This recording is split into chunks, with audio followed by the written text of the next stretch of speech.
kita akan mempelajari sebuah kitab yang sangat bermanfaat yang ditulis oleh salah seorang ulama kita. Kitab tersebut adalah Kitab Tauhid alladhi huwa haqqullahi 'alal 'abid, yang dikarang dan ditulis oleh Al-Imam Al-Mujaddid Muhammad Ibn Abdul Wahhab Ibn Sulaiman At-Tamimi rahimahullah, seorang ulama yang telah menghabiskan hidupnya dan umurnya untuk menuntut ilmu dan juga menyampaikan ilmu ini kepada manusia, yang meninggal dunia pada tahun 1206 Hijriah. Dan pada kesempatan kali ini insyaallah kita akan memberikan muqaddimah, pembukaan terhadap kitab ini. Kita akan sampaikan dua poin penting. Yang pertama adalah biografi singkat dari pengarang, supaya kita mengenal lebih jauh dan lebih dalam tentang siapa sebenarnya penulis kitab ini. Kemudian yang kedua, kita akan mengenal lebih jauh tentang Kitab Tauhid, bagaimana kedudukan dia dan siapa yang telah menjelaskan dan mensyarah kitab tersebut, dan apa manhaj dan metode yang dilakukan oleh penulis di dalam kitab ini. Poin yang pertama adalah tentang biografi penulis. Nama beliau adalah Muhammad Ibnu Abdul Wahhab Ibnu Sulaiman Ibnu Ali Ibni Muhammad Ibni Ahmad Ibni Rashid Ibnu Barid atau Buraid Ibnu Mushrif An-Najdi At-Tamimi. Ini adalah nasab beliau. Beliau dari Bani Tamim. Adapun kelahiran beliau, maka beliau dilahirkan pada tahun 1115 Hijriah. Dilahirkan pada tahun 1115 Hijriah. Dilahirkan Syekh rahimahullah di tengah-tengah keluarga yang sangat memperhatikan tentang ilmu. Kalau kita melihat orang-orang yang ada di sekitar beliau rahimahullah, maka mereka adalah para ulama. Bapak beliau sendiri, yaitu Syekh Abdul Wahhab Ibnu Sulaiman, ini adalah termasuk ulama, bahkan beliau pernah menjabat sebagai seorang qadhi. Kemudian kakek beliau, yaitu Syekh Sulaiman At-Tamimi, beliau juga seorang alim dan seorang imam, memiliki pengetahuan yang luas tentang masalah fikih, dan beliau adalah mufti di negerinya dan telah belajar dari Syekh Sulaiman, kakek dari Syekh Muhammad, banyak murid dan mereka lulus dan telah mengambil faedah yang banyak dari Syekh Sulaiman bin Ali At-Tamimi. Kemudian juga paman beliau, yaitu Syekh Ibrahim Ibnu Sulaiman, saudara dari Syekh Abdul Wahhab. Ini juga termasuk ulama besar di zamannya. Dari sini kita mengetahui bahwasanya Syekh memang, dan ini adalah karunia dan juga keutamaan yang Allah berikan kepada siapa yang Allah kehendaki, lahir di tengah keluarga yang mereka memiliki perhatian yang besar tentang ilmu agama ini. Dan tidak semua orang mendapatkan kesempatan demikian. Sehingga tentunya ini sangat berpengaruh pada lingkungan, dan apa yang ada di sekitar Syekh. Kalau yang ada di sekitarnya adalah para ulama, tentunya apa yang ada di sekitar beliau adalah hal-hal yang mendukung beliau untuk menimba ilmu agama dan mendalami ilmu agama ini. Sehingga dari semenjak kecil beliau rahimahullah sudah didekatkan dengan Al-Quran, sehingga ketika berumur 10 tahun atau sebelum 10 tahun, kalau di zaman kita maka ya kelas 3 SD atau kelas 4 SD, sebelum itu beliau sudah diberikan oleh Allah kelebihan selesai menghafal Al-Quranul Karim. Tentunya ini semua setelah taufik dari Allah SWT dengan lingkungan yang sangat mendukung.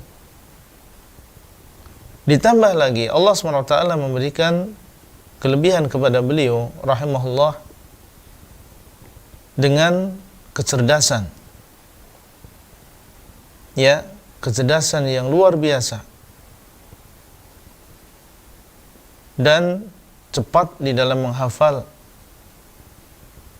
mudah di dalam memahami. Ini disebutkan oleh ya sebagian ulama, sebagian masyayikh yang mereka menulis tentang tarjamah dan juga biografi beliau. Dan tentunya ini juga kelebihan dan keistimewaan yang Allah SWT berikan kepada seseorang. Lingkungan yang baik ditambah dengan ya kecerdasan dan kecepatan di dalam menghafal. Setelah beliau menyelesaikan Al-Quran, maka beliau melakukan seperti yang dilakukan oleh para tulabul ilm, mempelajari ya ilmu satu demi satu dari para ulama, dan beliau mempelajari kitab-kitab fikih Hambali dari bapak beliau sendiri, karena bapak beliau adalah seorang ulama. Beliau belajar dari bapaknya dan juga dari para ulama yang lain, dan ini adalah cara para penuntut ilmu di dalam menimba ilmu bersimpuh di hadapan para ulama. Karena bapak beliau adalah seorang ulama juga, maka beliau pun banyak mengambil faedah dari bapak beliau ini. Di samping itu, beliau tidak mencukupkan diri dengan menghadiri majelis ilmu, tapi beliau juga dikenal sebagai orang yang banyak mutala'ah, ya, banyak membaca sendiri. Dan ini juga termasuk pintu di antara pintu-pintu untuk mendapatkan ilmu agama. Beliau mempelajari kitab-kitab tafsir, hadis, ya, kitab-kitab usul. Dan Syekh rahimahullah memiliki perhatian yang besar terhadap kitab-kitab yang dikarang oleh Syekhain, yaitu Syekhul Islam Ibnu Taimiyah dan juga muridnya Al-Imam Ibnul Qayyim rahimahullah. Dan karena beliau punya perhatian yang besar dan berusaha untuk membaca kitab-kitab yang ditulis oleh Ibnu Taimiyah dan juga Ibnul Qayyim, tentunya ini memiliki pengaruh yang besar terhadap kejiwaan beliau, terhadap keilmuan beliau. Sebagaimana ini juga diceritakan oleh para masyayikh. Ya, sebagian mereka menceritakan bagaimana mereka mendapatkan faedah yang besar, faedah yang banyak ketika mereka mau membuka dan menelaah kitab-kitab yang ditulis oleh Ibnu Taimiyah dan juga Ibnul Qayyim, di mana kitab-kitab mereka disertai dengan hujjah yang kuat, baik dari sisi dalil yang syar'i dari Al-Quran maupun Sunnah, maupun dari sisi dalil yang akli. Para ulama banyak mengambil faedah dari apa yang ditulis oleh dua ulama besar ini, yaitu Syekhul Islam dengan Ibnul Qayyim. Sehingga demikianlah keadaan beliau rahimahullah, tumbuh dan berkembang keilmuan beliau dengan baik, dan menimba ilmu agama ini dari sumbernya, dari para ulama yang ada di negeri beliau.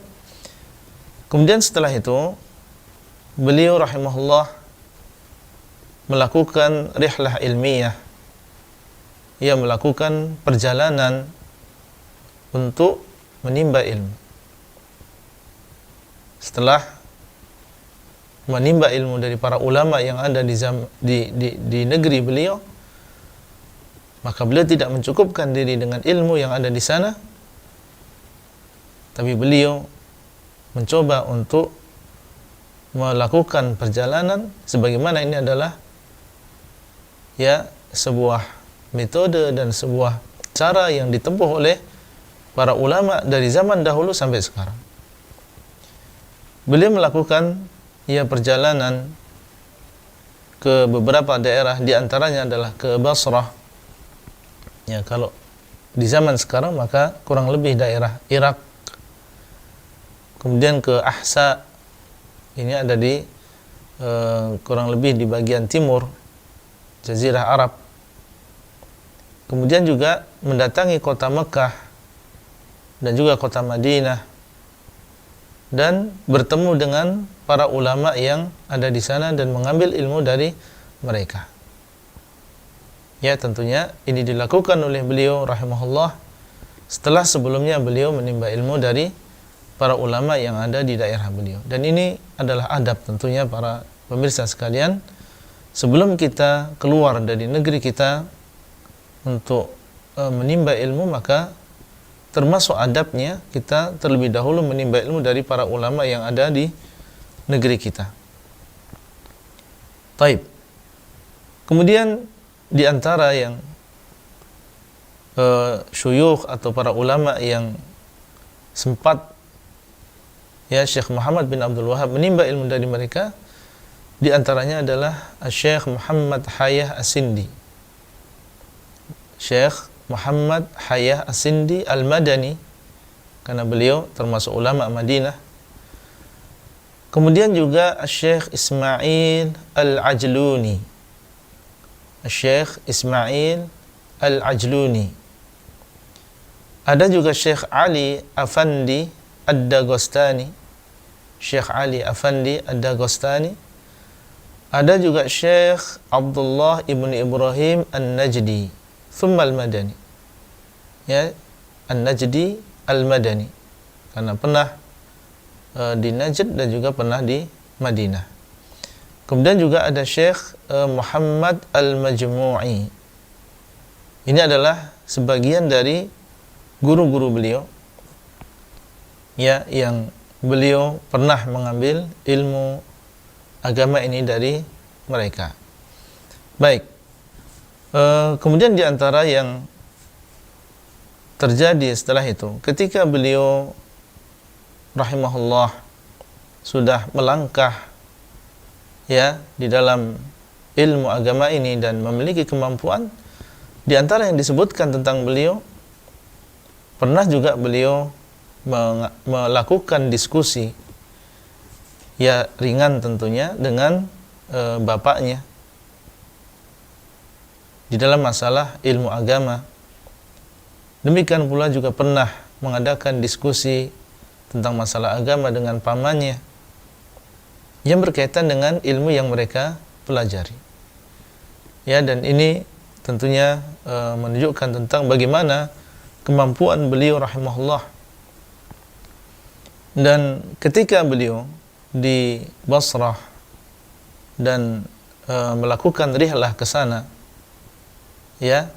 maka di sanalah beliau menulis kitab tauhid, yaitu kitab tauhid yang insyaallah akan kita pelajari. Ini di mana ditulis oleh beliau ketika beliau melakukan rihlah ke Irak atau ke Basrah, saat itu masih bernama Al-Basrah. Ya, di sanalah beliau menulis kitab tauhid ini. Dan ini menunjukkan tentang bagaimana dininya beliau, bagaimana Allah SWT memberikan kepada beliau kemampuan di masa yang masih dini sebagai seorang talibul ilm, beliau sudah bisa menulis kitab tauhid yang banyak para ulama dan para tulabul ilm yang mereka mengakui tentang kebagusan dan keistimewaan kitab ini. Ya, dan bagaimana beliau mengurutkan kitab ini, bagaimana beliau menulis kitab ini, dan ternyata ini ditulis oleh beliau ketika beliau rihlah ke Al-Basrah. Dan ini adalah di awal, ya, di awal sebelum beliau terjun dan terjun langsung di dalam medan dakwah secara luas. Ini di awal ketika beliau menuntut ilmu dan melakukan rihlah ke Al-Basrah.